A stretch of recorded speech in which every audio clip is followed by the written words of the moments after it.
This is Optimal Relationships Daily, episode 1718, How to Raise Children with Minimalist Preferences, by Rachel Jones of NourishingMinimalism.com.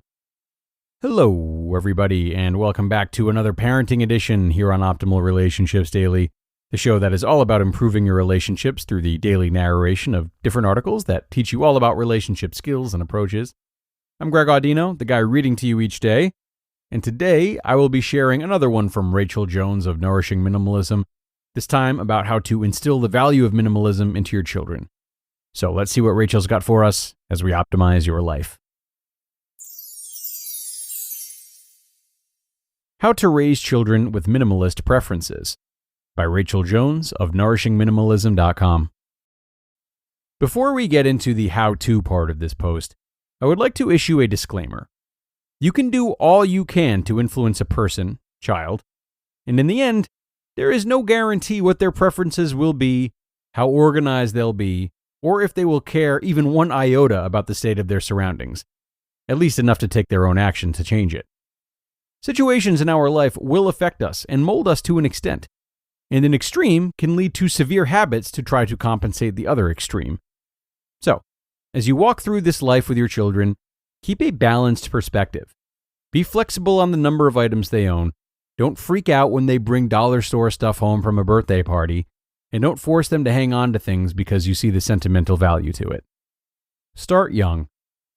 Obviously, if you started on your simplified journey after you were already in the throes of raising children, this step is impossible. But if you have a baby or toddler, you can begin teaching them now. Talk about things. I can't stress this enough. Personally, I had to learn to talk to my children. Not that I didn't speak to them, but I didn't talk to them in a way to help them understand things that we were doing or going to do. I would talk to them about school and listen to their stories, but I neglected to tell them that I had been planning all week. Saturday we're going to declutter the toys. And I never mentioned it until I was grabbing a garbage bag and heading towards their bedroom. Talking is essential to decluttering, because there is an emotional process that we have to go through as we get rid of things. It's important for children to understand what is normal, that feelings are okay, and the importance of acknowledging and working through those feelings. Their space needs to be their space. Don't go through stuff while they're away. Don't toss the junky toys and papers without asking permission. Let them feel like they have a say of what stays and what goes in their space. If you get rid of things while they're gone, they will begin to hide things and fear your decluttering, which will turn them more into hoarding tendencies. Remember, we are aiming for balance.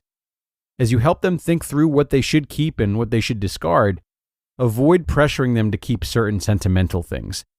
As adults, getting rid of gifts is very difficult. But if the child is willing to do that, don't impose any guilt or shame on them. Just bite your tongue and let them get rid of the item. Involve them in the process. This goes right along with the previous 2 points. Talk to your children and let them have a say. Talk about the organizations you donate to. What do they provide for the community? Who do they help? Talk to your child about how the things they give away provide homes and food and clothing for people that are struggling. Talk to them about how they feel when their room is clean and clear of clutter. When emotions come up, acknowledge them. It's okay to feel sad that their favorite shirt is too small. Ask if the child wants you to take a picture of it so they can remember. It's okay if they don't like an outfit that Grandma gave them. Grandma wanted to express her love, and they showed appreciation at the time, so they have the freedom to give it away. It's okay to get rid of an unfinished project if they took up knitting and got through 4 inches of a scarf before acknowledging that it frustrated them. There's no need to keep it and feel guilty for not finishing it. Give them permission to let things go. Making organizing fun. Give each item a home. You can use labels and mark places out on a shelf like those table setting placements that show the designated spot for the plate, fork, knife, and spoon. Have shelves, bins, and hooks for the things that they need. Talk about their habits and how organizing should flow with them. If they come in the bedroom door and drop their backpack, place a hook on the wall near the door so they can put it on the hook. If they have their Lego set up on the windowsill, have a shelf with a Lego bin near the window, so it's easy for them to get things out and put them away. Lead by example. The more changes they see you make, the cleaner and calmer your home becomes, the more it will inspire those living with you to participate. For example, You can't expect them to make their bed and put their clothes away every day if you never make your bed and your clothes are all over the floor and dresser in your bedroom. Let them see you putting in the effort with your own things, the areas of the house where you are the only one that it matters to. Show them how many items you got rid of. Show them how you gave the remaining things a home. Let them see your bed is made and the clothes are put away. You just listened to the post titled, How to Raise Children with Minimalist Preferences by Rachel Jones of nourishingminimalism.com.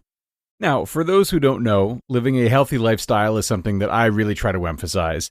I try to stay very diligent when it comes to the classics, like sleep, exercise, movement, sunlight, and of course, hydration.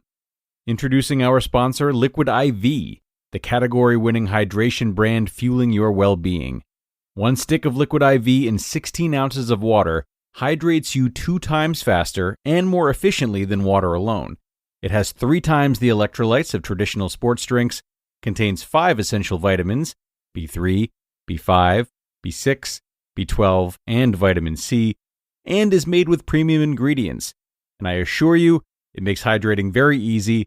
Thanks to Liquid IV, I no longer have to carry my gallon jug of water around with me all day to keep well hydrated.